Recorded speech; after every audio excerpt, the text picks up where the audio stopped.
गेल्या 15 तासापासून कोकण रेल्वेचे अनेक प्रवासी रत्नागिरी रेल्वे स्टेशनवर जनशताब्दी आणि तुतारी एक्सप्रेस गाड्या रत्नागिरी स्टेशनवर खोळंबल्या। प्रवाशांचे मोठे हाल। वर्किंग डे असल्याने कोकण रेल्वे प्रशासनाने प्रवाशांची जाण्याची सोय करावी। रेल्वे स्टेशनवरती मुबलक पाणी देखील नाही।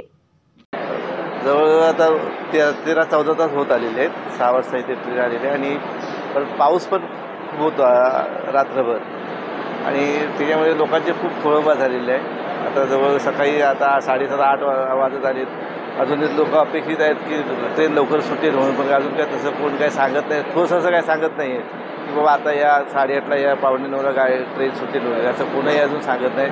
फक्त प्रॉब्लेम सांगतात, गाडी कधी अनिश्चित टाईम सांगतात, टायमिंग असं काही सांगतच नाही, सगळा प्रॉब्लेम। काल 5 वाजल्यापासून मी जनशताब्दी एक्सप्रेसमध्ये आहे। जवळजवळ आज 15 तास झालेले आहेत। मी रत्नागिरीला आहे, अजून काय वाहतूक चालू झालेली नाही आणि त्याच्याबद्दल काही अशी माहिती आम्हाला अजून भेटत नाही आहे।